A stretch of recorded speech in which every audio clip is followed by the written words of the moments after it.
Hello everybody, Joe the Lawyer here, and thanks for watching. Hey guys, so recently I released a big video. It was pretty big, like 3.5 hours, and it was my deep dive into all aspects of the OSR, like every aspect of it, every little part of it. And it's gotten a great reception, but I realized that, 3.5 hours is pretty big for most people to sit there, even though it's broken up into chapters. So I had an idea, maybe I'll just put this out in pieces. That each main part has a separate piece, and that way people can sort of digest it at their own pace. I don't have to worry about listening to a big long video essentially. And by listen, I mean because I just talk and show these cool black and white art pictures from old school D&D, so I don't have to watch or anything. But I thought it might be a good idea because there's a lot of people recently who got into the OSR or were looking to get into the OSR. And they came from a 5e experience, and maybe they watched some YouTubers like Matt Mercer, Matt Colville, GDD, and and that's their experience, and they're hearing about this OSR thing from the sidelines, and they're like, what is it? I want to check it out. And so basically, I figured let me do this big video, and now I'm breaking it up into pieces for you. So.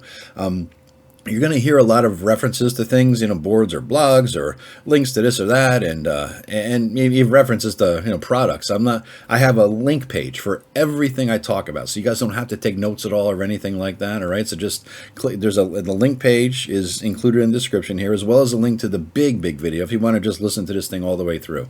I'm dropping it in like 13 chunks, I think it'll be.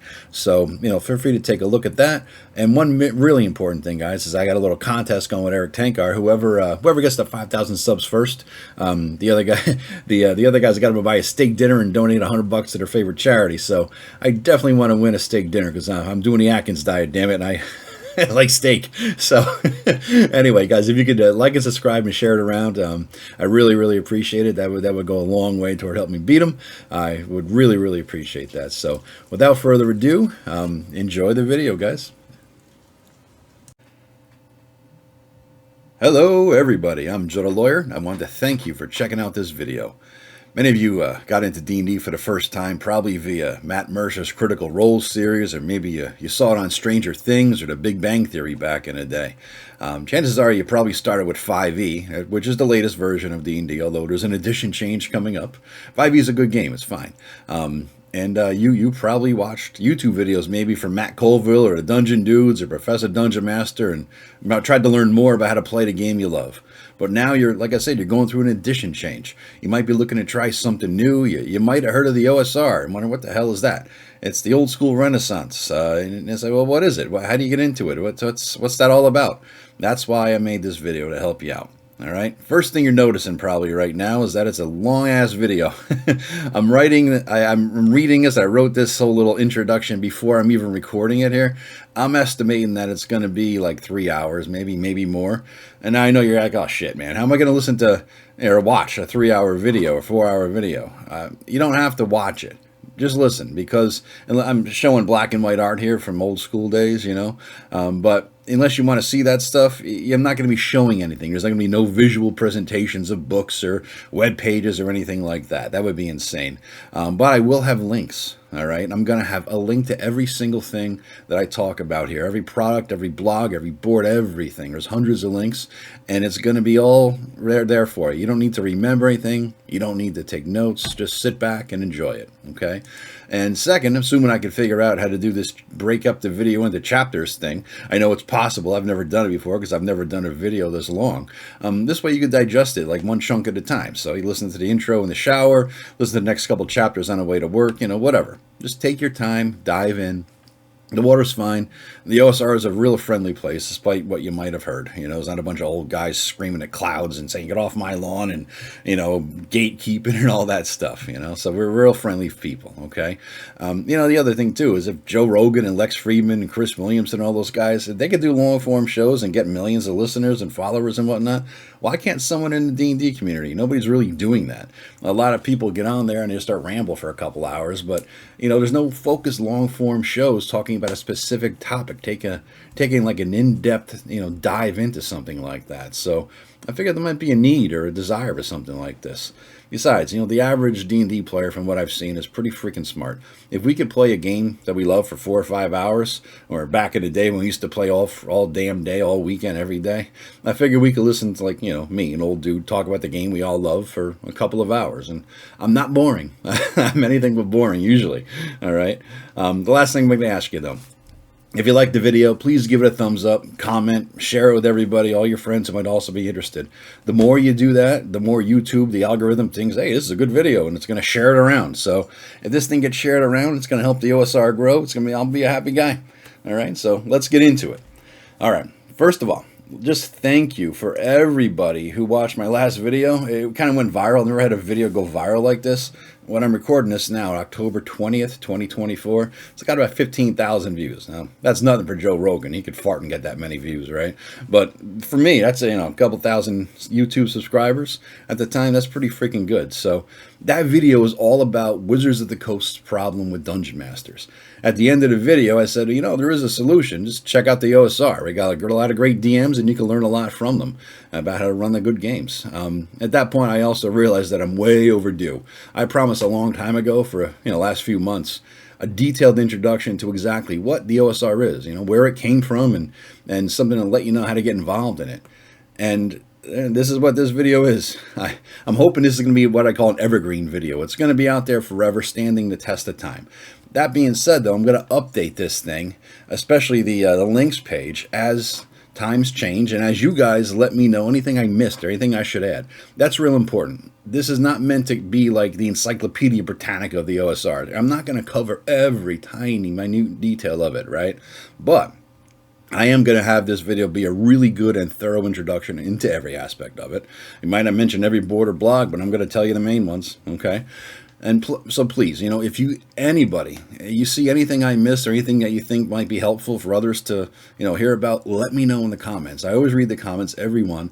I'm going to check every single comment and decide, whether throw it into the list of links there. So, like I said, the list of links is pretty freaking big. YouTube gives you a sort of size limit as to how many words or characters or whatever you could put in the description. This damn thing blew through that real fast. And so before I even added the links, just the outline alone of this video kind of blew through it. So what I did was I added the link list and the outline to my webpage. And so there is in the description a link to that webpage. It's analogmancave.com. And, because that's what I call this, the Analog Man Cave channel. That's actually that little picture there in the corner. That's my old apartment. that's my throne, my chair, sitting there all surrounded by books and bullshit, lava lamps. And it was like a hippie dive. So as I used to call it, my little man cave, the Analog Man Cave, because I'm into records and books and all that still, So yeah, so that's why I call it the Analog Man Cave. Anyway, it's gonna be a decent video, I think, and I'm gonna update everything you give me, and it's gonna be on analogmancave.com. All the links will be there, okay? And on a personal level, I want to give you another reason I'm making the video. It's because I wanted to thank people. I wanted to thank the OSR, everybody involved, in every aspect I've ever interacted with, because almost 20 years ago I started to get into an online scene. It didn't even have a name. The name OSR, Old School Renaissance, that all came later. Through getting involved with everybody, I learned how to be a much better DM and a much better player. I played with amazing people, both as DMs and players and everything. I learned so it was like an exponential growth level. I also made some of my best friends, and I know they're going to be lifelong friends. I still play with them today, and I'm going to play with them when I'm in the freaking nursing home, as long as I could still hop onto Roll20 or roll some dice with my arthritic hands. And I've had some of my most memorable D&D games with these people. I owe so much to the OSR. I figured this is my way to give something back. It's, I don't know. I don't know how my life's going to go, right? But this might be the magnum opus, the most important video I do in terms of, thanking the OSR and helping bring people into it. So, if I want to make it really good, I want to make it really freaking great. That's what I want to do. So, one thing to know too, I'm going to record this video straight through in one sitting. I'm all coffeeed up. I got water next to me. I'm ready to go. Other than maybe to take a pause to go to the bathroom or something. You're welcome for the pause. You don't need to hear that. It's all going to come pouring out at once. No pun intended. All right. Last thing you need to know before I start is this is going to be a focus on fantasy gaming, specifically around D&D. D&D. I'm going to get into other fantasy games, but I'm not going to get into games like, Gamma World and Traveler, Metamorphosis Alpha, Boot Hill, all those kinds of things, right? So, getting going here. The most obvious question, after 5 minutes of talking, jerk, get to it, buddy. 7 minutes and 40 seconds, actually. What is the OSR? Is it just a bunch of old guys playing old editions of D&D? That's what a lot of people think. No, it's not a bunch of old cranky bastards just saying, you're doing it wrong, you're doing it wrong. That's not how it is. That's not what it's all about. It's far from it. It's a gaming movement that came about based on what was going on at the time. There is no boss, no king, emperor. There's no pope of the OSR. Sorry, Greg, you're not the pope of the OSR, nor is James Malazewski of Grognardia. There's no boss. It's a very fragmented group of people, but it does have deep roots, and there are really a lot of archetypes, I guess you want to call them, the founders of the OSR. What do you want? That's what we're going to get into here. Talk about them, okay? The OSR thing is more of a style of game design, and really, most importantly, a style of gameplay that the game design sort of lends itself to. It came about as a reaction to what was going on then, back at the time, the early 2000s. So I figured the best way to get a decent understanding of what was going on then was to sort of, give you a little history lesson. So hop around the fire, folks, and grab a beer, grab whatever you drink, and listen in here. So I'm going to take a lot of this information, sort of the outline of it a little bit, especially the early stuff, from a really good blog post. It was on a blog called the OSR Simulacrum. And this guy took an historical look at the OSR, written a couple years ago by an actual historian. It's really one of the best posts I've ever seen on the topic.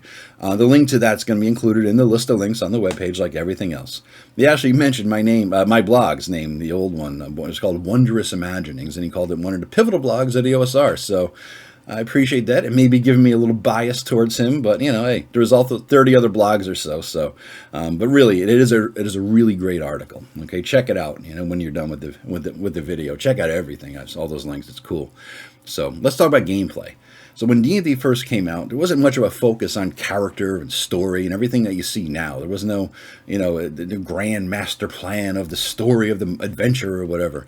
Back then, the old trope was that you didn't name your character until you hit 3rd or 4th level because you're probably going to die anyway, so why bother? And what you did, it seemed to be like you just hopped in a hole in the ground, went into the mythical underworld or whatever. You rolled dice to see if you killed stuff or see if you were killed, and if you lived, you took the monster's stuff, and that was it. And the more stuff you got, the better life was, right? And it didn't make a whole lot of sense, and most people back then agreed it didn't need to. It was more like a board game where the board was in your head, all right? So over time, though, these adventures, we called them modules back then, by the way. So whenever, I know I'm going to keep saying module because it's the word I use. It's like an old habit. But adventures or modules, they started to be developed that had like a little bit of a story. They give a plot hook. They give a reason for the characters to be there jumping in the hole and killing things or saving the princess or whatever it was, right? The PCs weren't just like pieces of paper with numbers on them like they used to be. They were actual fictional beings in the players' heads and in this fictional little world that, they were playing in. So modules also started to add something on. It's called box text, right? It's that little bit of narrative, like room 9, and then you have a little box text, and room 9 is described in a box text. You see a large table with 2 golden candles on it. Sitting behind that table is a wizard, and he looks at you with a blah, blah, blah, that sort of crap, right? So that's the sort of thing they were adding in there, and it was interesting because every wannabe fiction writer who wanted to be the next J.R.R. Tolkien or Raymond Feist or whoever, they really let themselves loose and indulged themselves. And sometimes it was bad, sometimes it was good, but regardless, it was definitely a shift in modules and definitely a shift in the adventures. And then Dragonlance happened, right? Dragonlance was a huge shift. It was a whole story, basically, laid out over like 15 modules. I have them all here. I played most of them through, and it was fun. But then later, it was actually turned into a series of books that expanded out into a whole fictional universe, like all the other ones, like the Drizzt books and all those other things, right? But it's also where the current day style of adventure paths, or what I call freaking railroads, came from. It's also where the focus of the game shifted from role-playing, where, it was always called role-playing, R-O-L-E, but back in the old days, it was more R-O-L-L. It was just dice. You weren't playing a role. You weren't playing a character, right? So it was like role-playing with 2 L's in the old days, and It shifted to playing an actual role, ROLE, where you played a part in the role or the area you were adventuring in. You were more than just a piece of paper with some numbers on it, right? The game of the day back then was AD&D First Edition, Advanced Dungeons and Dragons First Edition. You know, people were still playing basic D&D, and they're playing in the world of Mystara and all that. That was still a thing. It still is a thing, actually. But AD&D was the reigning king because who wanted to be basic when you could be advanced? At least that was my mentality. Like, I had to start with basic because, that's where you start, right? You learn the basics, and then you move on to advanced because it's cool. Besides, you got more spells and more abilities and all this other crap, right? So, and AD&D, it's a complex, confusing game when judged by modern layout standards, really. So anyone that tells you OSR is all rules like games, they're wrong. It's not the game rules that make the game OSR, really. It's the style of play, the style of DMing, the style of how the players, how the players play their PCs more than anything else.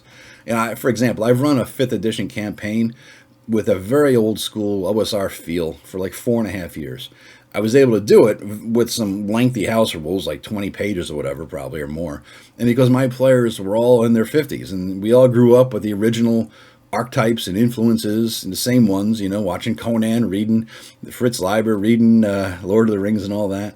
And we played and viewed D&D the same way, so I was able to do it. It's maybe I actually did the old school D&D with some younger folks too, in both in game store and in libraries. I ran 3 different campaigns there, and they picked up on it. So it's not impossible. You just got to be willing to learn and adapt and try new things. Okay, so it's definitely possible. So. The rules, like I said, they don't make the game. You could mess with the rules, and as long as you get a good buy-in from the players, you're good to go. And as long as you're a good DM, that's really what it comes down to. If they think the game sucks, they're not going to keep playing with you. And the rules for my homebrew rules for 5e, how to make them more old school, they're also on my webpage there. You can take a look on it. Anyway, speaking of rules, the rules began to change, right? So the first big change is sort of crept in with Unearthed Arcana. There was a thing called Oriental Adventures. There's a Dungeoneer Survival Guide, the Wilderness Survival Guide. The change was the introduction of some sort of a skill system. They were then called non-weapon proficiencies. Like you had a weapon proficiency. You were proficient with the sword, proficient with the dagger, so you could use both of them. But now you had non-weapon proficiencies, so you could like sing or cook or ride a horse or swim. So if you like your 5e skill systems, that's where they came from. They weren't in the game originally. There was no such thing as a skill system or a proficiency system back in the day. So when 2e came out, 2nd edition, these things were firmly embedded into the game, these non-weapon proficiencies. They were an integral part of it. When 3rd edition came out, they were called skills, and they were definitely a part of the game. You want to see if someone's lying? Make a skill check. Want to see if you know that ancient language? Make a skill check. Before that, how we did it was the player had to determine if the NPC was lying. The player, not the PC. You're just using your wits. Read the DM. Read the voice. Read the facial, the body language, the whole thing, and see if you think he's lying or not. And it required a good DM acting ability, which we had to try to develop, right? Because you wanted to make it an immersive thing. If you wanted to, how do you read this ancient book we found that might have a clue to whatever the hell we're doing? You couldn't just roll the dice and figure it out. You had to go to Greyhawk City and find a sage who could read that script, which is a whole lot of, money, cost, expense, and role playing and all that sort of thing. It was a very different style, right? So these non-weapon proficiencies, which led to skills, changed a lot. But a more important shift happened when 2nd edition came out. It was inspired, I think, by Dragonlance and Lord of the Rings more than anything else. See, in the back of the 1st edition AD&D, Dungeon Master's Guide, there's a thing called Appendix N. That's famous. You're going to hear about Appendix N everywhere all the time in the old school. It's basically a list of all the inspirational material, books, really, that Gygax relied on when he made D&D. All right, Lord of the Rings, that was in there, but most of the stuff was what's called swords and sorcery. It's R.E. Howard's Conan. It's Fritz Leiber's Fafhrd and the Grey Mouser. It's those sorts of things. It's horror stories like Lovecraft and things like that, right? So I'm going to dive in here to a couple sources because they said it far better than I could ever. One, by James Raggi. He's a luminary of the OSR. I'll tell you about him more later. He shares a quote from Matt Finch on his blog. He's the creator of Swords and Wizardry. And again, all the links are in the link page. So here's what James has to say. Actually, here's what Matt Finch says. He says, a note about sword and sorcery gaming. The sword and sorcery genre of writing presents characters who are morally ambiguous. They're not fighting for the greater good, but they're scrabbling for power and money with only a few scruples. True, they usually had more scruples than the villains, but not by all that much. Swords and Wizardry is designed for the swords and sorcery genre, where the characters begin as a seedy band of tomb robbers and mercenaries. Along the way, these characters might become more respectable and morally conscientious as they gain wealth and lands, but they might not. Swords and Wizardry, introduction by Matt Finch. That's an older introduction by an older Swords and Wizardry version by Matt. Another quote that shows how it affects sort of the style of gaming, right? Because it's all about survival and whatnot, by Stuart Marshall, who wrote Osric. And he said, his quote is, "The slaughter will continue until play improves." So when the play improves, the slaughter will stop. I like that. So, the other thing, too, if you talk about heroic fantasy, D&D that you're doing now, if you do a word search in the original AD&D Player's Handbook, you're only going to see one place, I think, where the word hero or any derivation of hero, like heroic, even appears. I think it's as a title for a fighter of a certain level. AD&D and everything before it, it's not a heroic game. It's not about being heroes and saving the world and all that stuff. Gygax did have some Tolkien stuff in there. It was mostly the drawing Tolkien fans to buy the books, I think, honestly. It wasn't that, he didn't base it on Tolkien. It's not that what it was all about back then.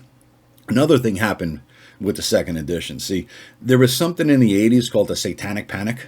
It's a bunch of lunatic people, from the Bible Belt, I think, who were mothers and ministers and priests and fathers, and they decided that playing D&D was a gateway to Satanism. You will become a disciple of our Lord Satan if you play D&D.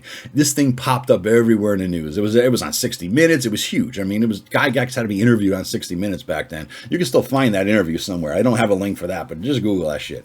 GTS. So guess what happens when you tell a kid he shouldn't do something because it's bad or evil? Yes, yeah. The sales went through the freaking roof. All right, everybody knew you can't do it. I shouldn't do it. Bad, evil, buy it.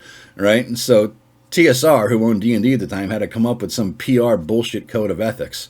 I've links to it, and so the early ones and what came after in the page. This is actually a little true story here. My friend who got me into D&D when I was like 14 in high school, his parents went nuts on the whole Satanic Panic thing. It was 84, right? So they went crazy. They took all his books, but the funny thing was that they paid him for all his books. They looked at the list price and paid him the value because they wouldn't just take it and throw it out, right? They figured, oh, fair is fair. And so he comes up to me and says, "Hey, Joe, here's like $300 or whatever it is.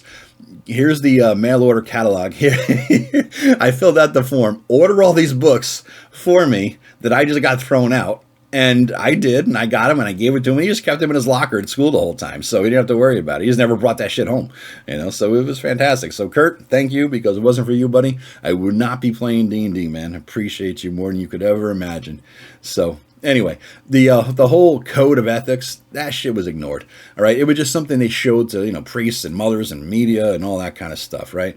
It was really a set of design principles, like good shall always triumph over evil. There's no nudity or sex or drug use. There's no painting law enforcement in a bad light. You cannot imitate criminal activity. In other words, they don't want to teach you how to be a real criminal. In the meantime, you look at something like the Thieves of Lankmar. It tells you exactly how to pull a heist off, right? There's no slavery, no alcohol. The last one's funny. The trope is every D&D adventure starts in a bar or tavern or an inn. What, there's no freaking alcohol? First thing I do when I'm playing is getting a beer. Especially when you're 14, you can't drink in real life. Now the first thing I do when I play D&D is open a beer for real while my character's in the tavern. As for criminal activity, isn't every dungeon crawl just like a home invasion from the monster's point of view? All that shit was ignored, right? First edition all through the 80s and into the mid-90s, really, all up until second edition. So with second edition, they really embraced it fully. They renamed Devils and Demons to Batazu and Tanari or some stupid-ass name. They got rid of the Assassin class, lots of spells that were deleted or changed that summoned demons, crap like that. So this is really a stark contrast as to how the game used to be played and who the players were inspired to play their PCs like back in the day. Now most players lean into Lord of the Rings archetypes and the newer archetypes that go into gamers' heads these days, like Harry Potter and all that kind of stuff. And And other things I don't even understand. I honestly, because I'm not young and cool anymore, right? I never was cool, but I'm not young anymore. So before though, it was like swords and sorcery archetypes, right? Now, one of the premier blog of the OSR was called Grognardia, James Maslewski. I'll get into that a little bit more later, as well as the 2000 Coppers issue. But he had a lot to say about things, and he was pretty freaking smart, despite some of the flaws. Now, he talked about the influences of various like pulp fantasy and swords and sorcery on pre-second edition Dungeons and Dragons, and he broke it down with a few bullet points. The first is the protagonists, not heroes, the protagonists are rogues, not the rogue class, but rogue by character. I'm not interpreting here, but he says the rogues, by which I mean outsiders generally of low station, though not necessarily low birth, who live on the margins of society. He said that said society is generally corrupt or at least venal. Consequently, the protagonists generally pursue personal betterment, whether monetary, secret knowledge, position, etc., rather than more noble goals. Despite this, the protagonists sometimes achieve noble or at least broadly beneficial goals in the course of their pursuit of personal betterment. The world is generally humanocentric, where non-humans are relegated to the margins, which is why the protagonists often interact with them. Magic is at best unreliable and at worst downright dangerous, if not morally dubious, i.e., summoning demons. And so he's done there. And so just to touch base too about death, man. Death at the PC in old school games, it was ever present. Success was never guaranteed. It was a miracle if you survived a long time. It took player skill, not just the PC abilities on that piece of paper in front of you. Maybe the best post I've ever seen on this overall, it comes from James Raggi, he OSR luminary. He wrote a famous essay called "I Hate Fun." You'll see the link to that as well. This is a little bit long blurb, and actually he did he recorded a video of himself reading it with no shirt on, which is a little bit scary. And then, so in any case, take a look at the video, and there's a link to that too. God help you. Get a good stiff one in you before you watch that shit. But so I'm going to read the bit here that really relates to what I'm talking about. He says, now, take the introduction to the Menser Basic set. That's the red box back in the day. It is the finest introduction for D&D that was ever penned, explaining the basics of everything from classes and their abilities to combat in just 7 pages of story form prose, not rules blather. And the first time D&D player has an 80% chance to fail that saving throw against Bargle's spell. An 80% chance of losing. Alina, the cleric you meet there, Alina dies. You can't save her. You must run from the ghouls or you die. Some would say that traditional Dungeons & Dragons was poorly designed because first level characters were weak and that there was an uneven playing experience. It never seems to occur to these people that traditional Dungeons & Dragons was designed perfectly and that play experience was intentional. Menser's introduction shows what Dungeons & Dragons is all about, and it's not flashy heroism. It was never about that until Gygax was removed. You're not playing a game pretending to navigate your playing piece, called a character, through some story where you get to be the hero. You're using the rules to pretend to be someone and experience and react as that person would through a dangerous world. Nothing more and nothing less. If you want to be a hero, then you get to try. The guaranteed success is to defeat the entire purpose of role-playing. Some will try to say that each edition of D&D is based on the common fantasy tropes of the time it was released. That's just ignorant bullshit. I agree, James. Dungeons & Dragons was built on classic archetypes, which some game elements added on, and literature that was decades, in some cases almost a century old by the time Dungeons & Dragons came around. It was built to be timeless, not timely. And some of the more important influences, say Liber and Lovecraft, certainly didn't feature success as a common theme. And it certainly wasn't all honor and glory, what with Fafhrd and the Grey Mouser and Coleman and Cudgel being thieves and worse as far as Conan is concerned. Yet the focus wasn't limited. There was still the influence of Tolkien and Paul Anderson and Lord Dunsany for the more positive, even dreamier sides of fantasy.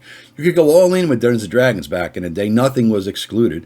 And that's what Dungeons & Dragons was, focused through the rules that sprung out of the wargaming culture. As the game was altered through the years, this was lost.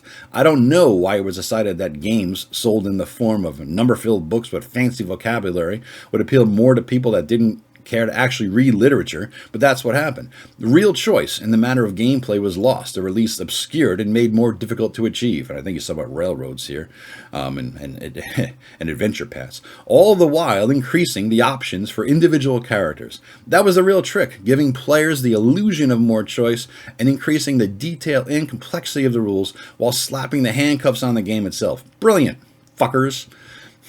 Trying to imitate Raji as much as I can. I know I can't quite touch him. Anyway, he continues. But while Gygaxian D&D was forged from classic stories with the perfect capacity to deal with the current fads, and that's where Tolkien comes into D&D as a secondary hip source to lure the kiddies in, not as a core component, the next generation of clueless imbeciles decided to tell us what D&D was all about. It inevitably led, as did most fantasy fiction, to using Tolkien as the core, grand quests, heroics, and then it fed on itself. D&D became literature because there were so many frickin' D&D books. Drizzt, hello. Which then influenced the game. D&D basically created most of the video game and personal computing industries. You think people at home were upgrading their computers to play the neat new version of Space Invaders, where they wanted the sweet, sweet graphics from a particular version of Bard's Tale, which was easier to pick up and play with no investment of time or knowledge. And so then D&D took from that as well. If it was done to add to the current influences, maybe it would have worked. But the new influences replaced the influences that created D&D. And what's more, the modern influences are seen as competition, so aren't even explicitly mentioned. So D&D becomes more and more of an ungrounded adventure game, designed to be mindless entertainment, to only be taken seriously by the professionals who will lay out a specific path to fun. So, that's Raji.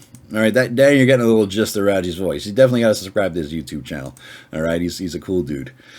Now, so after all this, I'm hoping you get a feel for the vibe of old school D&D, where this is where the OSR stems from, right? The other notable thing about old school games was that you got most of your XP from the treasure you claimed. Right? Fighting was too dangerous. Death came easy. Why fight? Just find a way to get the loot. Remember in Conan, Conan the Destroyer, the whole thing was about getting that gem from the snake. He didn't want to go in there and fight the snake. He had to fight the snake because shit went wrong because it's freaking Conan. But he just wanted to get the damn big-ass gem, right? So the money, the loot, that was the true measure of success. Going back to the inn with the bag of gold, and you could buy drinks and basically live like a baller for a while until the money ran out and you had to go out there and steal some more, right? You weren't heroically killing Smog, but you were trying to get his treasure without having to fight him. Also, there weren't any milestone rewards for XP. With loot as the motivation, you could see where the focus of gameplay is an entirely different direction than maybe modern day players are used to. Loot was like 9/10 of your XP that most PCs gained. If you had 100,000 XP, like 10K, 10K was from like killing shit, and you didn't get much from killing shit, by the way. And most of it was for loot. So if you got and you got more loot back then too. You have things calling a few hundred copper pieces or a few hundred gold pieces rather might be guarded by a freaking snake or something like that. So why did the OSR come about? It was a revolt, really, to this heroic shift, and a revolt against the rules bloat of like the 3.0, 3.5 Pathfinder era. There was a rule for everything, and it acted as like a straitjacket as to what you could or couldn't do. People started talking about it in older games in various places like boards and blogs and all that, and I'll get into that later. And they started reminiscing about the old days and ways of playing, and they just started just writing essays and talking about it and sharing ideas. All right, and this is where it started. And then in 2008, Gary Gygax died, and in 2009, Dave Arneson died. The loss everybody back then felt was hard to describe, guys. These guys, they made a game that influenced all of our lives in a huge, enormous way. Many of us ran like old games back then just as a tribute for like nostalgia. I don't know how many people were posting about, I ran Redbox today, or ran BX, or, ran OD&D or AD&D, and I had a great freaking time, and blah, blah, blah, and this happened. And they were telling game stories. A lot of times they got back with their old group if they could, they got them out of, it's like, hey, schedule this, tell the wife and kids you're busy Sunday night, we're going to play D&D the old school, get your old character out if you still got them, right, that sort of thing. And they just love the games, and so people had this desire to play these old school games. They wanted to get into it. They wanted to just get and start playing again, And so after that, retro clones were developed. And I'll get into that a little later on. And these are basically reproductions of our old original games that were better presentation, better layout, What's more, though, you could publish for these games. You could write a module. The module that you ran in 1984 that you could juice up and spice up and make it look cool now that you're older and understand things, right? 20, 30 years later. You could actually publish this thing and get it out there and make $1.50, right? But more often than not, people just shared shit. It was a very much like, I don't know, just share here, try this, take this, enjoy this, right? And we didn't get into publishing until much later. But this is where the OSR was really born, right? So that's what happened. That's where it came from in a nutshell. So after all this yakking along here, what is the OSR? Jack asked Joe, you still haven't told us. What is the definition? Give me the definition. Give me something I could write down here. Well, there is no freaking definition. There's none, at least, that's going to satisfy everybody, right? So if you're looking for a one-sentence succinct thing, and it's not going to happen. There never will be one. But I hope I've conveyed a good sense of what the style of gameplay is. The best thing I've ever read on the subject of the gameplay style is written by Matt Finch. He's widely considered to be the godfather of the OSR. He wrote something called the Old School Primer. There's a free version in the link on the page, and he recently updated it. He had a Kickstarter for the Swords and Wizardry Book of Options he just released. It's honestly worth getting the book just for that. Since at the time of the video, he just filled the Kickstarter. I got my book a few weeks ago. It'll be up on his website soon, I'm sure. You could buy it and get a copy of it, but there's a link for his website too. Anyway, he's updated the primer for the 5e crowd. The link on my description there is for the original one, and you get the gist of it. But really, this book, get the Book of Options when it comes out.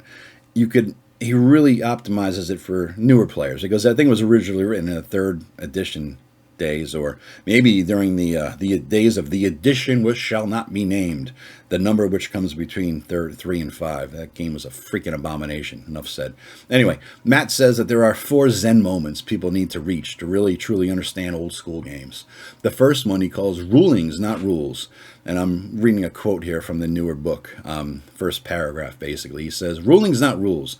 I believe that the defining characteristic of an old school system is that it's improvisational, played mostly with rulings, not rules. As mentioned above, old school systems don't have many rules for the players to learn. Most of the rules are for the referee, and they are really guidelines, not rules. The player can choose whether or when to apply these rules, and the players rely on the referee. And he calls it referee. Back in the day, it was DMs were called referees, and the players rely on a referee to be impartial when doing so. And he gets into way more detail describing what that means, because you can't just understand truly from that paragraph, but you get the gist. The next Zen moment is player skill, not character ability. Before 2nd edition, D&D didn't have any kind of generalized skill system for things like athletics, acrobatics, arcane knowledge, animal handling, deception, and so on. There also wasn't a formalized ability check. There were a few skill-like abilities hardwired into the character classes. Thieves had several skills like climb walls and find traps, and rangers had a system for following tracks. For the most part, though, skills like these didn't have a specific rule, and this is the main area where old school D&D was, as we just discussed, mainly improvisational. So how do you know if your character can do something? You tell the referee what you want to try. Most referees will give you an idea of the probabilities, and most will entertain a reasonable discussion about whether the first guess at a probability is fair. In other words, you can try to bullshit and barter the DM. And he says, you're not going to do that. Well, I got this and that and the other thing. What if I tried this? Well, maybe it lessens the chance. That's what he's getting at here, okay? Third, heroic, not super heroic. Old school games have a human-sized scale, not a super-powered scale. At first level, adventurers are barely more capable than a regular person. They live by their wits. This isn't linked to the fact that old school rules are generally more improvisational and less rules-heavy than modern ones, but I think it's a common enough aspect of old school gaming tables to mention here. And the fourth, game balance. Risk and reward in an old school game are based on when or where you are, not who you are. There is no balance, basically is what he's saying here. Here we go. He says, the old style campaign is within a fantasy world with all its perils, contradictions, and surprises. It's not a game setting which will somehow always produce the right challenges of just the right difficulty for the party's level of experience. The party has no right only to encounter monsters they can defeat, no right only to encounter traps they can disarm, no right to invoke a particular rule from the books, and no right to a die roll in every particular circumstance. This sort of situation is not a mistake in the rules. He then goes, like I said, he goes into much greater detail in the book in describing it. So if you're coming from 5e, pick up the Swords and Wizardry Book of Options. It's a must-have, as well as the Swords and Wizardry Complete Rulebook. The links are in the page. And like I said, it should be out there soon. If you're watching this the day I drop it, it should be out there soon, I'm sure. So that's the overview of, what is the OSR. Hope you got a sense of it, a gist of it. You're never going to get a definition of it, but I hope you got the vibe, you got the feel. All right. So now we're going to get into a deep dive into every aspect of the OSR. We're going to finish up with how to get into it. All right. So sit back, get a beer, and enjoy.